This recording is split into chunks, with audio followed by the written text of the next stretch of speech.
कर्नूल के TGV clock क्षेत्र में सिनेमा राउंड कनिटी वेथा नामी किताब की रस्म इजरा मुनक़िद हुई। साबिक़ रुकन राज्यसभा टी.जी. वेंकटेश ने किताब की रोनुमाई की, जबकि ये किताब साबिक़ रुकन असम्बली बायरेड्डी राजशेखर रेड्डी के नाम मानून की गई है। तकरीब में मुक़र्रीन ने रायलसीमा की तरक्की और किसानों की फलाह पर जोर दिया।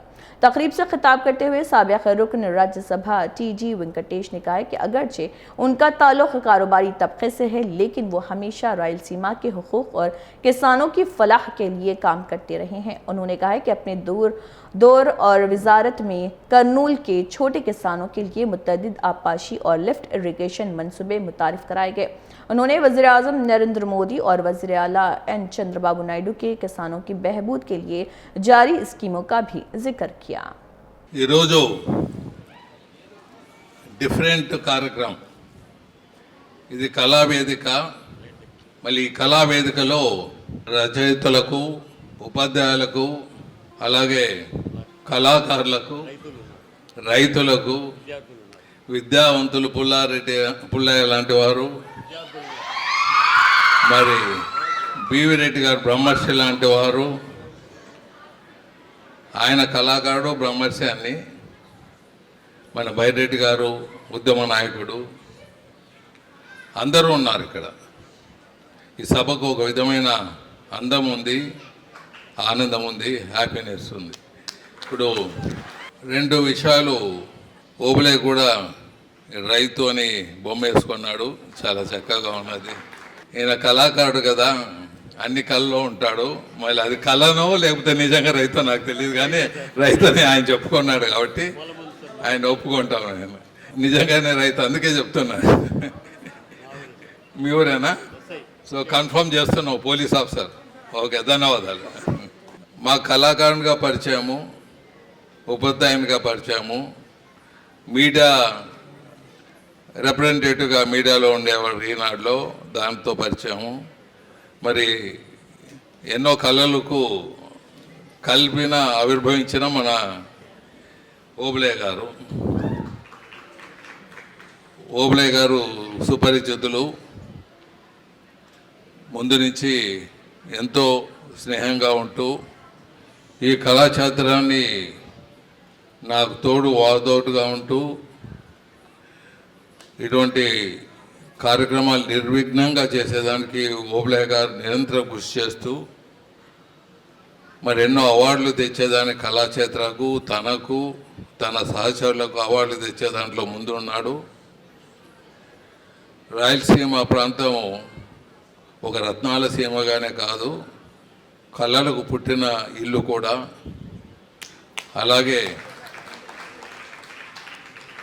మనకు రాయలసీమలో అన్ని ప్రాంతాల్లో చెరువులు ఉండేది, నీటి సమస్య అనేది లేదు, ఉండకుండా ఉండేది। మరి ఆ నీటి సమస్యలంతా వచ్చాయి కాబట్టి మనం రత్నాల సీమ, రాళ్ళసీమగానే ఉండిపోయింది।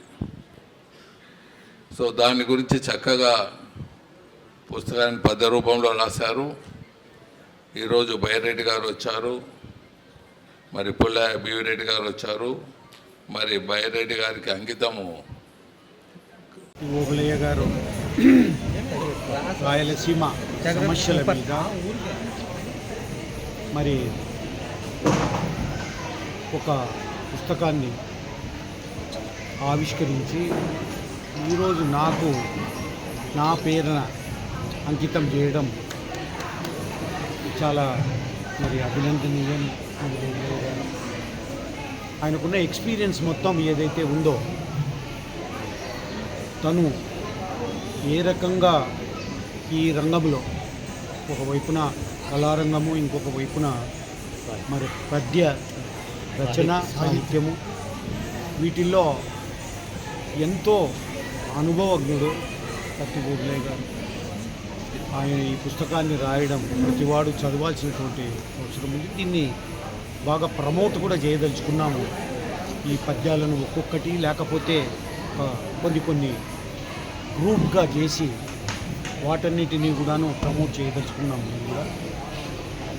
దీన్ని ఓబ్లే గారిని అభినందిస్తూ ఉన్నాను. నేను ఇంకా రాయలసీమకు సేవ చేసేటటువంటి మరి శక్తియుక్తులు ఆయనకు ప్రసాదించాలి, ఆ భగవంతుని కోరుకుంటా ఉన్నాను. నేను ముఖ్యంగా టీజీ వెంకటేష్ గారు కూడా ఈ కార్యక్రమంలో పాల్గొన్నారు. పెద్ద ఎత్తున రాయలసీమ వారి అభిమానులు, రాయలసీమ కోసం పాటుపడేటటువంటి వాళ్ళంతా ఈరోజు అటెండ్ అయినారు పెద్ద ఎత్తున. అందరినీ అభినందిస్తూ ఉన్నా. మరి ఓబ్లే గారు ఇంకా కొన్ని ఆయన శేష జీవితంలో రాయలసీమను గురించి, రైతుల కష్టాలను గురించి, ఈ ప్రాంతంలో ఉన్న పేదరికాన్ని గురించి, ఈ ప్రాంతంలో ఉన్నటువంటి నిరుద్యోగ సమస్యను గురించి, ఈ ప్రాంతాన్ని ఏ రకంగా మరి ముందుకు తీసుకెళ్ళాలి అన్న వాటి మీద ఆయన ఇంకా కొన్ని ప్రజలకు తన బుక్కుల ద్వారా ఒక మెసేజ్ పాస్ చేయాలి, ఆయన ప్రజలకు తెలియజేయాలి. నేను మొన్ననే మాట్లాడుతూ 1980లో కర్నూలుకు వచ్చిన తర్వాత రాయలసీమ సమస్యల మీద అప్పుడప్పుడే ఆయన తన రాజకీయ ప్రస్థానాన్ని ప్రారంభించారు శ్రీ వైరెడ్డి గారు. ఆ తర్వాత RYSS, ఆ తర్వాత శాసనసభ్యులు ఉన్నప్పుడు కూడా తన గళం పదే రాయలసీమ అభివృద్ధి గురించి మాట్లాడడం. ఆ తర్వాత మళ్ళా రాయలసీమ పరిరక్షణ ప్రతి గ్రామాన్ని కూడా ఆయన దర్శించి ఉంటాడు. ఇవన్నీ చూసితో నాకు స్ఫూర్తి వచ్చింది. అలాగే రాయలసీమ హక్కుల ఐక్య వేదిక మీద శ్రీ టీజీ వెంకటేష్ గారు పోరాటం చేస్తూ మరి ఆయన డబ్బున్నా ఎంత హోదా ఉన్నా ఈ రాయలసీమను మర్చిపోకుండా, మేము కూడా రాయలసీమలో పుట్టాం కాబట్టి రాయలసీమ పేదరికం ఏమిటో తెలుసు, రాయలసీమ రైతుల పరిస్థితి ఏమిటో తెలుసు. మరి దానికి స్ఫూర్తి ఇచ్చేటువంటి శ్రీ వైరెడ్డి రాజశేఖర రెడ్డి గారికి ఈ పుస్తకాన్ని అంకితం ఇవ్వడం జరిగింది. రాబోయే కాలంలో మరిన్ని రచనలు వారి స్ఫూర్తితో, ప్రోత్సాహంతో రాయగలనని చెప్పేసి రాస్తానని ఆశిస్తూ ధన్యవాదాలు.